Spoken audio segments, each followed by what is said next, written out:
everyone, welcome back to Homegrown Passion. In today's video we fired up the Woodmizor, which you can see back there, and cut all these ash trees into boards that we're going to use for our attic, for our garage.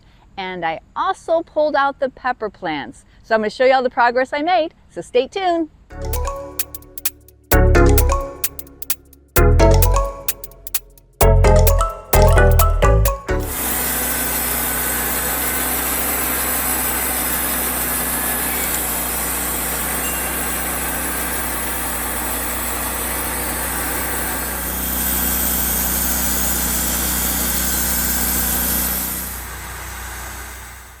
Boy, this Woodmizor has been a really helpful piece of equipment here on the farm, especially since we have like 60 acres of woods. We bought it 25 years ago and had to drive to Indianapolis, Indiana to pick it up. But before we could take it home, they made us take a class on how to run it properly. So we knew when we got home we could set it up correctly, not mess up the blades, not mess up any of the hydraulics, because everything's hydraulic driven. It's really just a cool piece of machinery. And over the years, we've pulled old walnut trees out of the river that have fallen who knows how many years ago, and we're able to utilize a lot of that wood. So inside my head house that frames around my windows, that's all reclaimed walnut wood from the river. And then the countertops that I have in the kitchen area of the head house, those were all live cut from old trees that we found around the property, because we really don't cut down live trees. Only time we ever did was when we did the ash trees that they of course were dead from the emerald borer ash, but we always cut trees that have fallen on the ground, and then we were able to repurpose this. We used it in my kitchen. We had an old cherry tree that fell back in the turnaround. That's an area we call on the property, and we were able to cut it in nice little slabs, and it is around the wainscoting around my island. It's so cool to think that, you know, we're utilizing this wood from the farm in nice projects that are going to be here long after we're gone.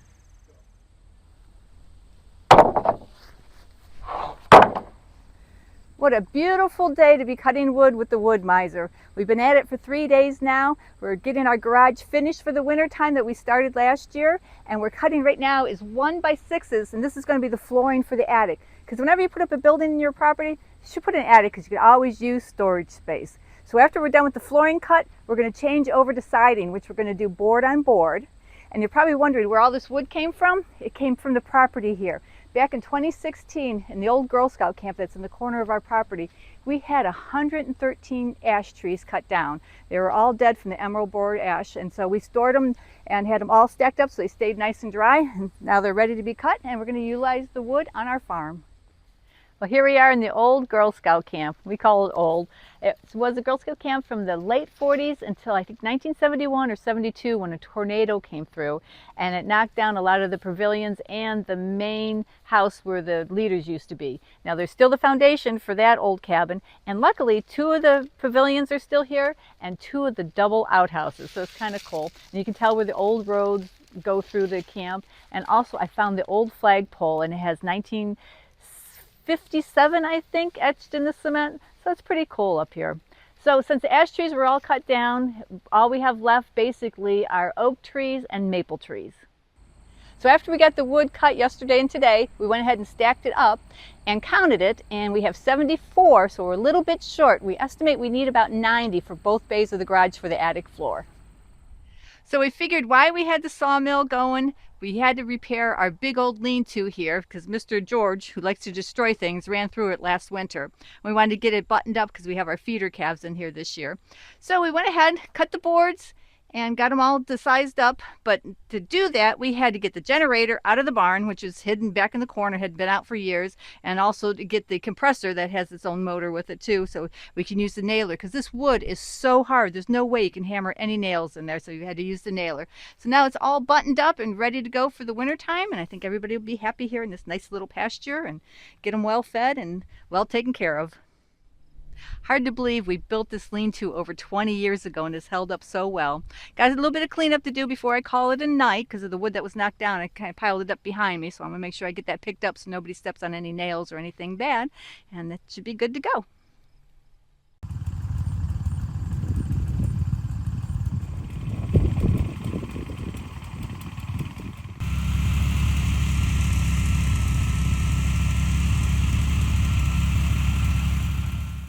Here we are in the Bato bucket area. As you can see, all the pepper plants are gone. I was able to cut them up and put them in my wagon and made it so much easier to get them out of the greenhouse. I can't believe how thick some of the stems or stalks or whatever it's called in the pepper plant, how thick they were. But my wagon made it so easy to cut it in pieces and just haul them out. I did find a couple curled up leaves, and you know what that means in pepper plants, that means aphids. So I did have some aphid infestation in a couple of the plants, so I was so happy to get them out of here. And when I pulled them out of the greenhouse, I went ahead and just dumped them in front because they're too heavy to lift up into my tank. So I just made a nice big pile in front of the head house, and I'm going to come back with a skidster with a grappler bucket and pick them all up and get them into the compost pile. The one thing I did that really helped with the weight of the pepper plants is I turned off the water the day before. So they all kind of got wimpy, but not wimpy enough that the leaves all fell off. And another good thing about doing the water is the Bato buckets themselves are actually going to be lighter because they uptook all the water that was in the perlite and the roots. So the Bato buckets will be easier for me to pull out, which I'm going to do tomorrow and dump them all out and put them in the tank. The project is taking all the Bato buckets out of the greenhouse. Each one of these have been in here for over a year. So there's no way I can reuse the growing medium. So I'm going to dump it out in my tank and put it in the compost pile. And of course, when you dump it out, you want to make sure you keep the elbow. The nutrient lines with the spaghetti tubes, these are fairly new, so I know I can reuse them. But in the meantime, I'm going to take up all of the discharge lines because I like to clean them out because they do get full of roots and everything, and it blocks it up. So I'm going to pick them up, clean them out, and I do have places where I've cut them and put little connectors on. And then we're going to power wash the whole area and get it ready for the next growing season. And I think next time I'm going to do a row of tomatoes, one row of peppers, green beans, and cucumbers, and just keep alternating the green beans and cucumbers since they're such a short-term crop. But the tomatoes and the peppers will be in for about a year again. So over the next month, I'll take you on my journey of getting everything sanitized and clean and then replanted. Well, now it's time to get the Bato buckets out of the greenhouse since I got all the pepper plants out front ready to be picked up by the grappler bucket. So I'm going to start at the end where I had the jalapeños. And these guys were so thick, I tried to cut it with my loppers down here. Didn't work, so I had to cut it up higher, so this looks kind of funky. So I'm going to go ahead and pull out the stakes and get the buckets out, and I can tell there's a lot of roots. They're nice and light since I turned the water off. So let me pile them up in my wagon, and I'll take them out to the tank and empty these guys out. Man, these guys have some big roots. What a difference turning off the water. They are so light. As you can see, I got lots of cleanup to do.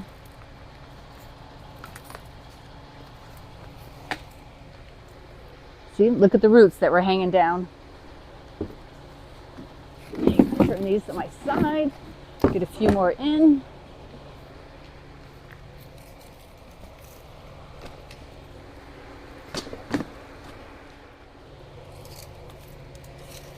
Oops, hang on. Looks like I can get one more in the wagon, and I'll take them out to the tank and get them emptied. Uh-oh. I don't know if this one's going to sit on here. May have to come back for them. Don't want to spill perlite all over the floor.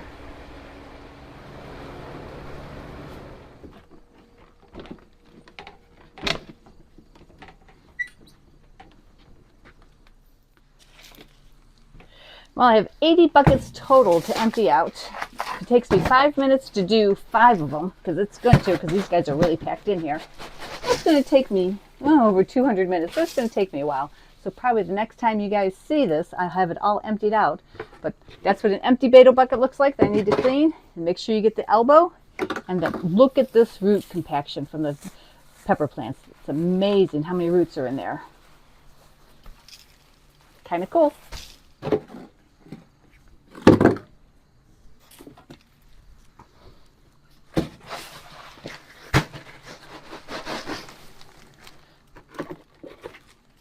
Well, here's the jalapeno. He's the longest one that's been in the greenhouse. Interesting to see how big his root mass is. He was, gosh, I can't even get him out of here.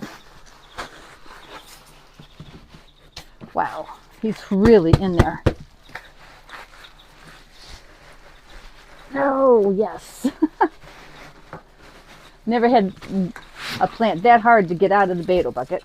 And now I gotta find the elbow, because you don't want to lose those. And look at his root mass. He's amazing. A little bit of algae since he was in there so long, but kind of cool. Wow, taking this guy out, I can really smell the jalapeno. That's amazing that the roots even smell like the plant and the fruit that they produce. Yeah, this is going to take a while.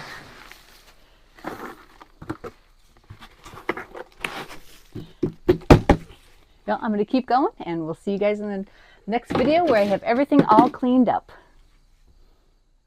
Well, I hope you guys liked today's video. I had a lot of fun getting the pepper plants cleaned out of the greenhouse and of course cutting all the wood up. And if you guys haven't subscribed, please do, and also like the video. And like always, please leave me any questions, comments, and suggestions down below, and we'll see you guys next time.